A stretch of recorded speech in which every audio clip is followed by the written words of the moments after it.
again focusing it on the practice of meditation, and some more ways of looking at meditation to help make any obstacles disappear and to go deeper into the calm, peaceful, high level of mindfulness states. And I already mentioned earlier during these discourses the two types of meditation, second Noble Truth meditation and third Noble Truth meditation, as a way of understanding why the meditation works and why it doesn't work. So if there is suffering, if you're getting frustrated, there must be some wanting there. And the second Noble Truth meditation is if it's working, if you're getting closer and closer to that stillness, that peace of Nibbana, it does mean that you are letting go. And in that second Noble Truth, I want to point out this evening the 4 ways of letting go, described by the Buddha. For those of you who know the standard description of that third Noble Truth, it's Yotasayewa Danhaya Aseta Viraga Nirodha Chago Patinisaga Muti Analaya.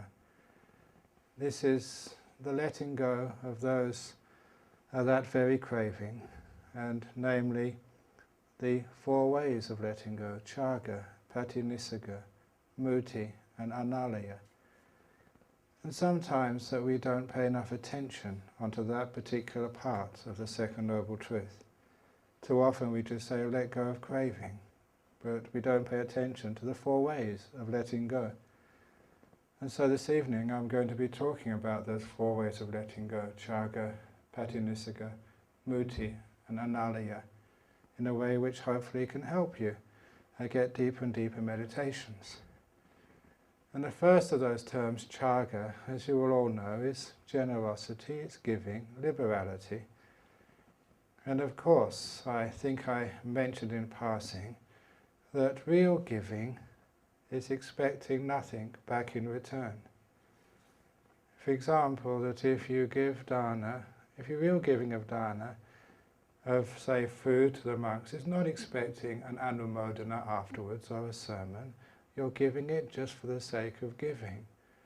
Or if you contribute, say, to running a retreat like this, you don't expect your name to be read out, that this retreat was sponsored by this person and that person and somebody else. I haven't been in too many temples and monasteries in Sri Lanka, but I know that in some countries, if you give a donation to the temple, for example, building a hall or a dharmasala, they put your name on the wall. You know, Mr. and Mrs. Senanayaka or something, and 1,000 rupee. Now that is not giving. That is what we call buying advertising rights. Your name is up there. And is that real giving?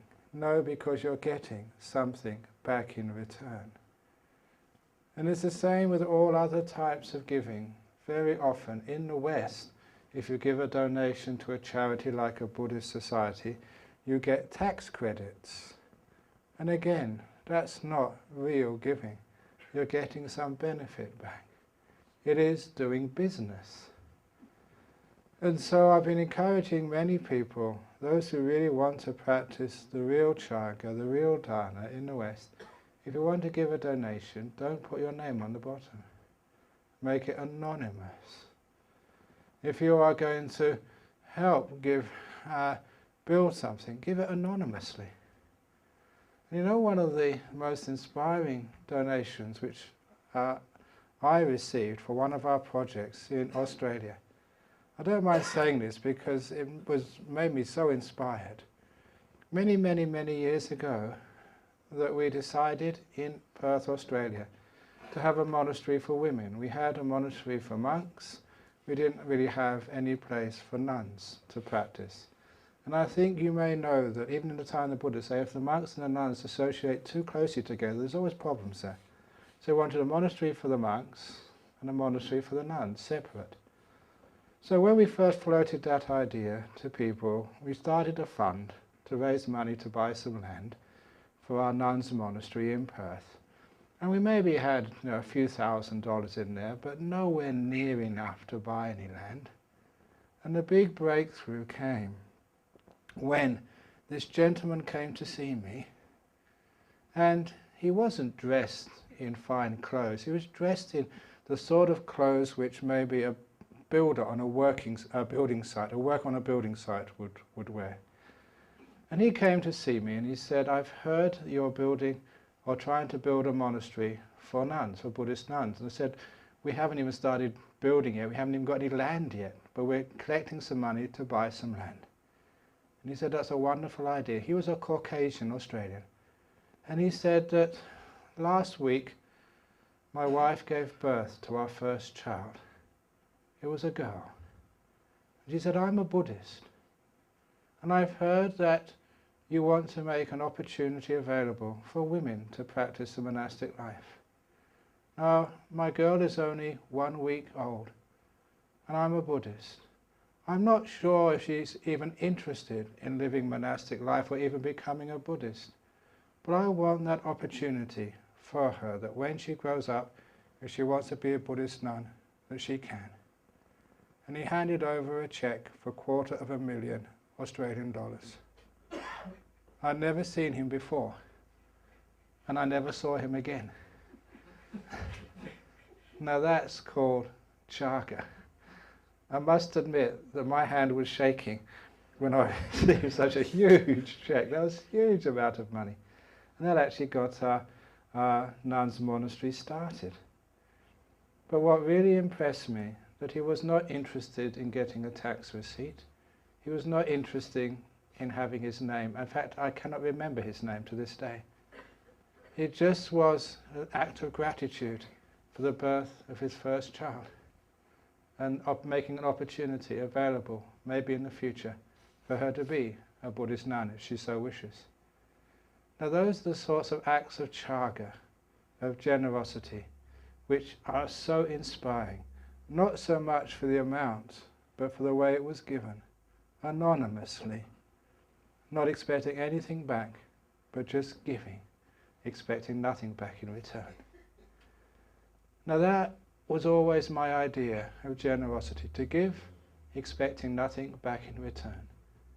So what does that mean for the way of letting go in meditation? It means you give your mindfulness, your total attention to this present moment as your act of dharana, expecting nothing back in return. That's the hard part, expecting nothing back in return. Only then is it letting go. So often people come on a retreat such as this with so many expectations. I hear this Ajahn Brahm fellow is an expert in jhanas. Okay, I'm going to get jhana in this retreat. At least if I don't get jhana, at least I'm going to get nimitta. At least I'm going to get my meditation more deep. And if you come with such expectations, that is not letting go. It's doing a deal. It's being a business monk. I will come on this retreat, I will sit, and I will behave as long as I get something back afterwards. And of course, because that's not letting go, you never receive the fruits of meditation. When I've taught that to people, I've asked them, the next time you meditate, you sit down, you cross your legs, you make your body comfortable, you start meditating, and you make the resolution, this is my gift, my dharana to the Buddha. Half an hour, 45 minutes, an hour of meditation. I just do this as a selfless gift. I don't want anything back in return. If I fall asleep, if I just have my mind wandering all over the place, that doesn't matter, because I've given this time for meditation. I don't expect anything. Then you're letting go. And I mention that to many people in the interviews. This expectation business is very, very subtle. Sometimes you're not mindful enough to see you are expecting something to happen. You get to the delightful breath, and you've heard me say so many times, the nimitter's coming, the nimitter's coming, the nimitter's coming. And you expect, and it never happens. And then you come and blame me, your method doesn't work. It does work, but you have to practice it very carefully. No expectations. And a nimitta does come. Jhana's coming, jhana, jhana, jhana. And of course it never happens. You are expecting again. Look at any women who are expecting, they're in a lot of pain. So don't expect anything. It's painful. So we give, expecting nothing back in return. And those people who do that get very wonderful meditations. Why? Because that's the first way of letting go. Not wanting anything back, not expecting anything back. Just giving. Because remember, what I said at the very beginning of this retreat, quoting from my teacher, we're meditating not to get something. We're meditating to let go of things. The more you let go, the closer you are to Nibbana. Let go a little, you're a little way there. A lot, you're halfway there. Everything, and you're there. As I mentioned to someone in interviews, what is Nibbana anyway? Nibbana is what's left when you've let go of everything. When everything's disappeared, Nibbana is what's left. Understanding that, you realize you have to let go of things. Which brings me up to the second way of letting go, called Patinissagga, which is literally throwing things away. It's amazing just how people don't throw things away, but they keep so many stuff. It's amazing. That gentleman has been very kind and thrown all the questions away. Wonderful. That's called letting go. Okay. Now, I gave a simile in the West so people could understand this, and I think, you probably in Sri Lanka, you've seen these hot air balloons. These hot air balloons, these big balloons, and there's hot air or sometimes gas inside. And there's a big basket where 2 or 3 people can stand. And they let go of the ropes which tie it to the earth, and these balloons float high up into the sky. Hot air balloons. Now, you go so high, and you can't go any further. And you think, how can I go higher? You have to look for something in the basket you can throw out. Usually there are sandbags there. So you throw out the sandbags, and then you go higher. And you get so high, how can I go further? And you look in the basket, it's your lunch. So you throw your lunch out, and then you go higher. The more you throw out, the higher you go. Now that's like Patinissagga. In your meditation, don't see what you can get, but what can I throw away? Throw away all your past. Throw away all those jhanas you've had in the past. All those experiences of Sowan, Anagami, even Arahat. Throw all of that out, because if you keep that in your basket, it can't go high. All your attainments, true or false, throw them out. This is one of the problems. He was a Tibetan monk, but he was actually a drunkard. He was not a very good monk at all, but he was. He had to go to a rehab place in the United States for his alcohol problem. Eventually he died, but he was very smart in some areas. He coined the term spiritual materialism. Because in the United States, people are so materialistic, they like lots of money, big cars, big houses, just like in Colombo these days. We call that materialism. And he called this thing spiritual materialism. How many jhanas have you got? Are you a Sowan yet? You're not? Oh, I've been a Sowan for so many years. Oh, I'm a Sakadagami. Sakadagami, that's easy. I did that last retreat. That's called spiritual materialism. It means you take these attainments as your ego, and you think it's one more thing which I can collect. Yes, I've got my nice wife, I've got my house, I've got my car, I've sent my kids to nice universities in England. So what's the next thing I can gain? Yes, now I'll meditate and get so on. It's just one more thing which you add to all the other things you've attained in this life. That is called spiritual materialism. You have to throw that out of the basket if you're going to go high. All of your past, throw out. All of your future, throw out. Because if you're already planning what you're going to do at the end of this retreat, if you've already figured out what you're going to do and what time you're going to leave and what bus you're going to take and where you're going to go and how you're going to get there and what you're going to say when you get to where you're going to go, you've lost the plot. Lost the plot means you've forgotten about the path of meditation. You have to throw all of that out as well. So that's why, Patinissagga, if you're meditating and you find you can't go further, you're stuck somewhere, have a look in your mind to see what you can throw out. Is it some past experience, which you want to recreate now? You've got a nimitta, in the beginning of this meditation, you can't get it back again. That past memory, throw that out. Or expectations of the future, throw that out too. And when you throw things out, you find you go higher, more peaceful, more still, more piti sukha. And so meditation is looking in your mind to see what you're holding on to and keeping and what you can throw out. All these thoughts, thinking is just such a pain in the head. Throw it out. And then you get very high. Very, very high. You get to even the stage of the delightful breath and you can't go any higher. And you wonder, what can I throw out now? And you look in the basket and there's nothing in the basket. Now, how can I go higher? And then you realize, the basket. Throw the basket out. In other words, to go higher from the delightful breath, you have to throw your body out.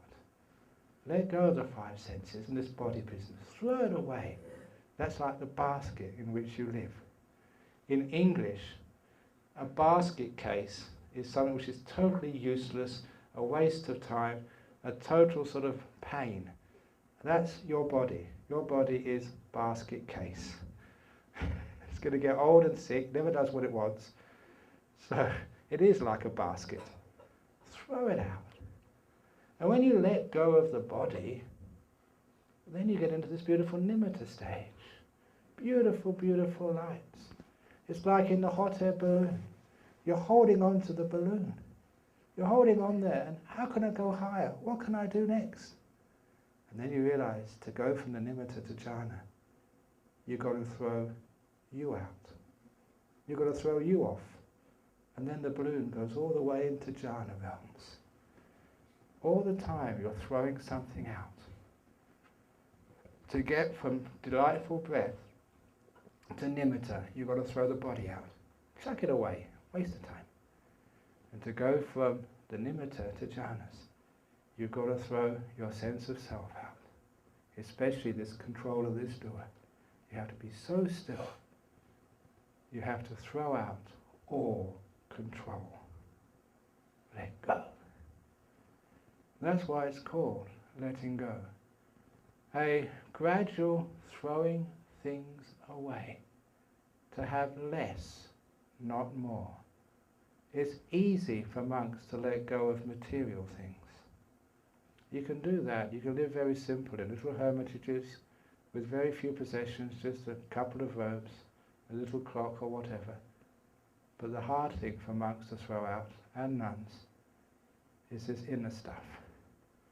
Past and future, the body, and eventually will. Discard it. It's not yours. Throw it away. So that's what we do in meditation. You get to a certain stage, you can't go further. There must be something in your basket, something you're holding on to, something stopping the balloon, the jitta, from rising out of samsara, at least out of kamaloka. You look, what is it? And once you find what it is, please throw it away.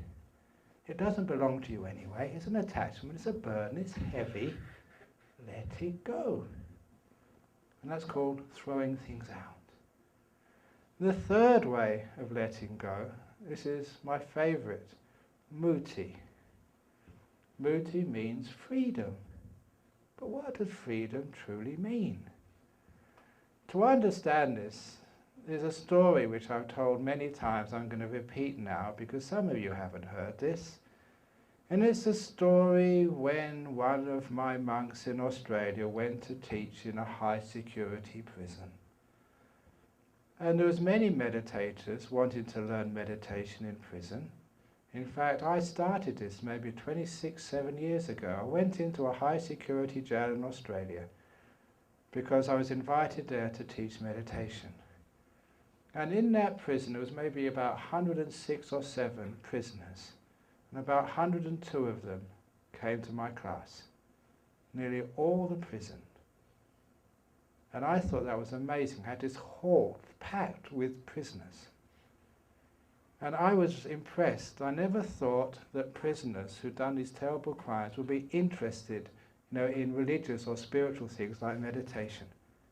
But I thought that if they are going to come and learn meditation, I'm going to teach them. If they're that interested, I am going to bend over backwards to help them. So I started teaching basic meditation. Now, prisoners were very restless, and so it was only about 3 or 4 minutes when one prisoner stood up, put up his hand and said, "Can I ask a question?" Now this prisoner was about 6'3" tall, incredibly strong. One of these people probably led a gang, full of tattoos, had scars as well. When anyone that big with so many scars and tattoos asks, "Can I ask a question?" you always say, "Yes, sir. What do you want?" And so this was his question. These are funny stories, you cannot make them up. Real life is more funny than any joke. He said, "Is it true," he asked me, "that through meditation you can learn how to levitate and fly over walls?"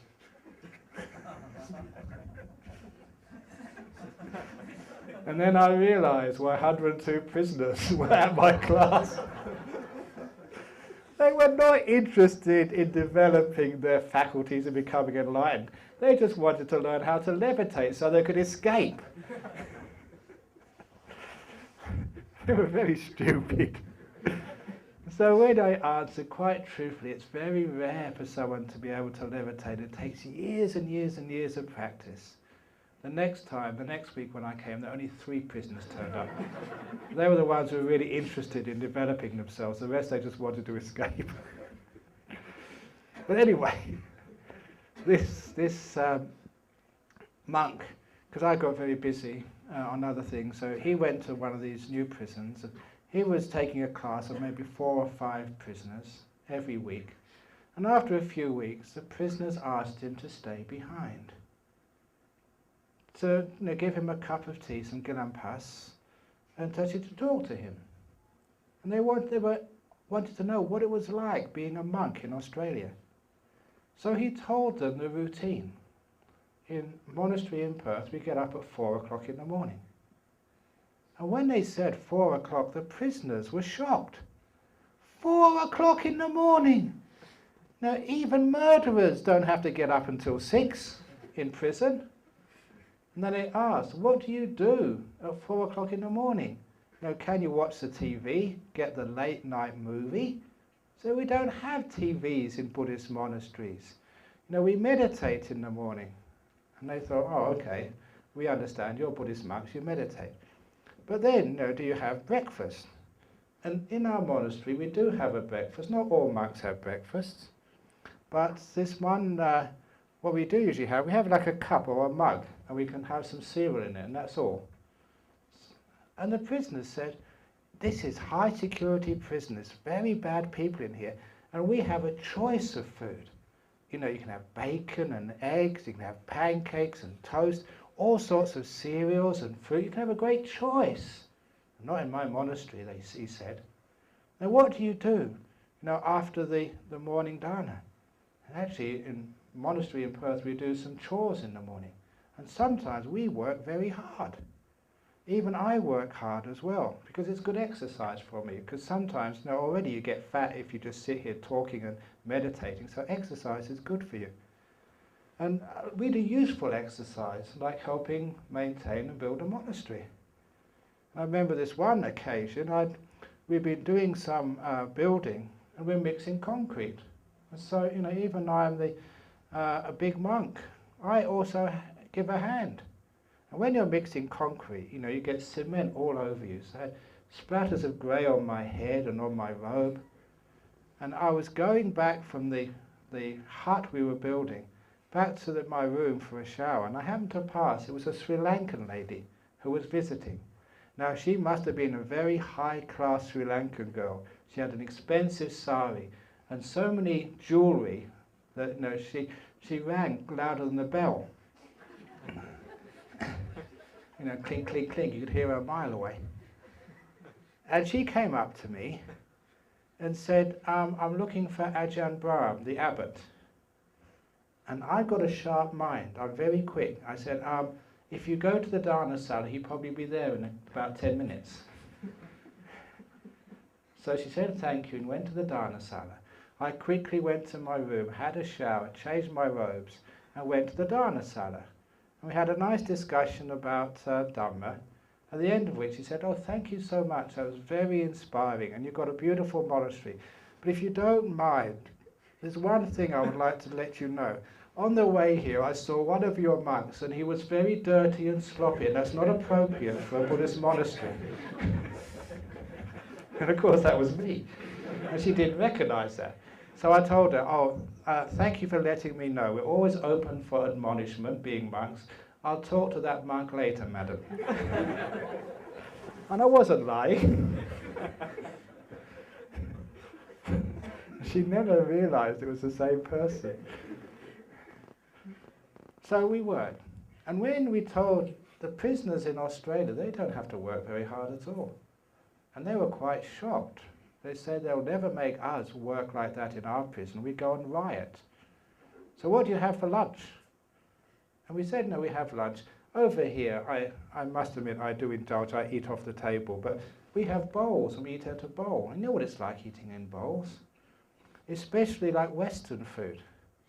Because Western food, like sometimes we do have ice cream, but it's actually loose ice cream. It goes on top of your curry.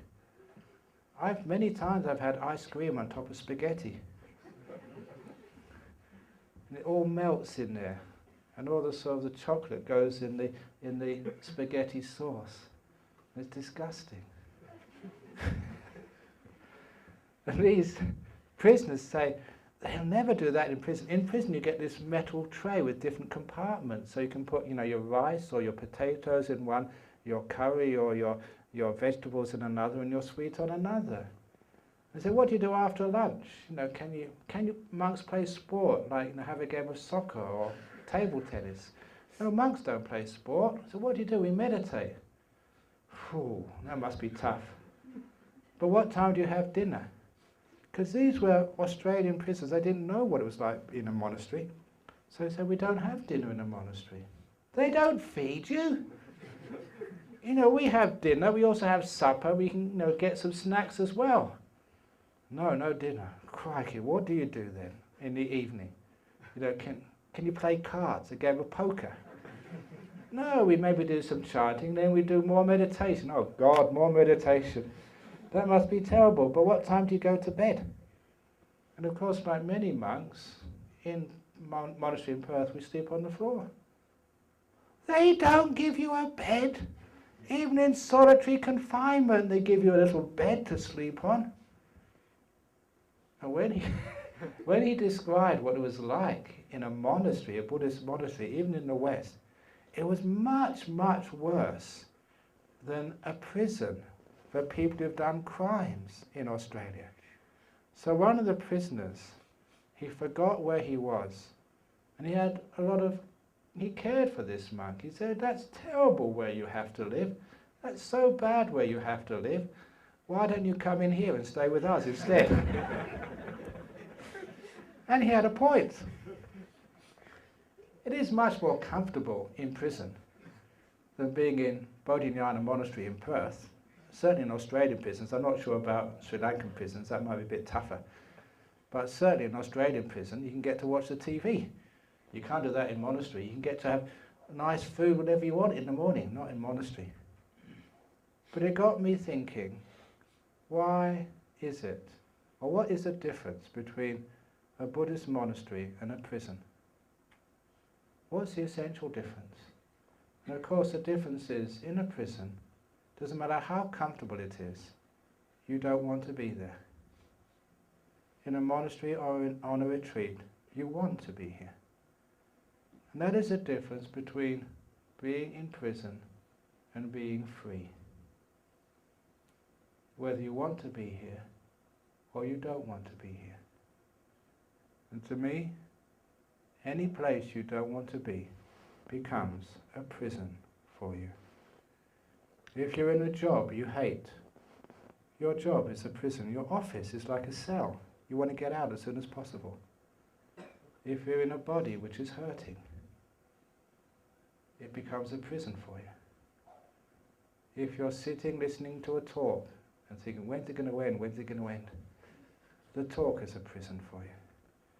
And even if you're in a state of meditation, restless, restless, restless, restless, I don't want to be restless. Now you're in prison.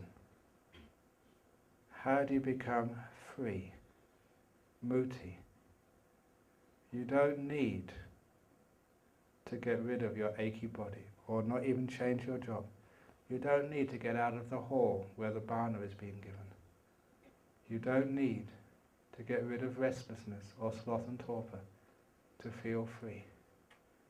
All you need to do is to change your attitude and want to be here. Because when you want to be here, whatever you're experiencing, you feel free. It's called a freedom from wanting to be somewhere else. The freedom from craving. The freedom from desire. I want to be here. Therefore there's no desire. That's called letting go. Wanting to be here. Now many of you have that problem. Delightful breath or nimitta, and you never get to the next stage. Why? Because you don't want to be with the delightful nimitta. You want to be with the jhana. Even you've got this incredible, high, beautiful, wonderful state of samadhi, of stillness, because you want to be somewhere else, you don't have the freedom, the letting go, to take you to the next stage. Which is why, if you want to progress in your meditation, wherever you happen to be on the path of meditation, please want to be here. If you want to be somewhere else, there's no more progress. That's why I say sloth and torpor, restlessness.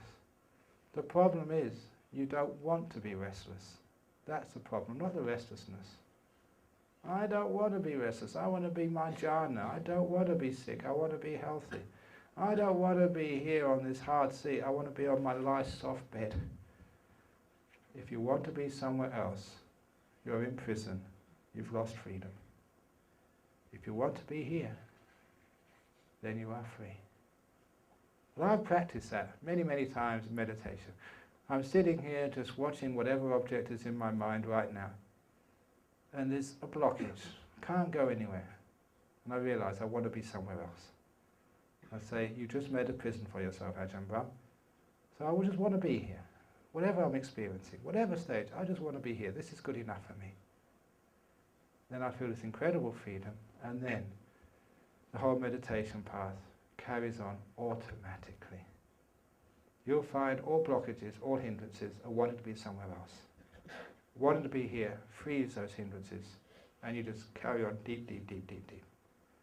That's called muti. It's the freedom from desire. The freedom from wanting. It means you're still. You've let go, and something's going to happen very beautifully. And the last of the four letting goes is analaya. And you maybe know what that word means, but in the West, people don't know Pali, and their language is so different from the Sanskrit Indian languages, so you have to explain it to them. Unfortunately, they can understand Alaya, Analaya, it's not Alaya, because they know the word Himalaya. The Himalaya literally means, the Alaya of the snow. And there's also a state in East India called Meghalaya.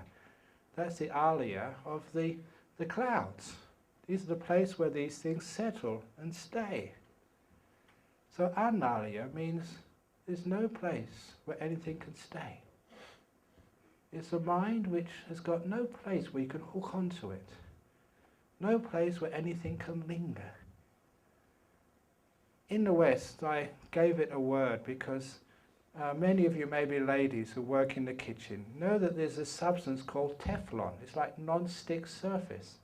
So you can get cookware, pots and pans and frying pans and woks with this surface of Teflon on it, which means nothing sticks to it. So that's what we mean by Analaya, a non-stick mind. Nothing settles on it and sticks. Everything just falls off. Or, using a more Eastern Buddhist simile, the lotus leaf. Water, anything, stays on it and disappears immediately.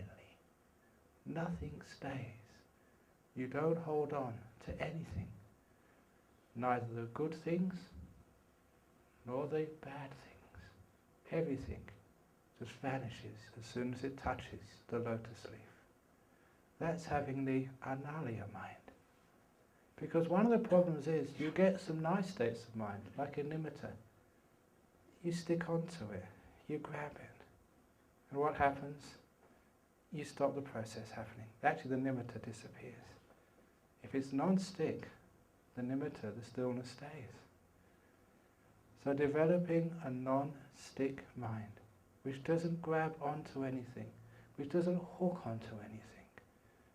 So whatever happens, the mind just lets it be. I've just made a small change. Not letting go, but letting be. Because sometimes the word letting go is very useful in the beginning when you have lots of things to get rid of.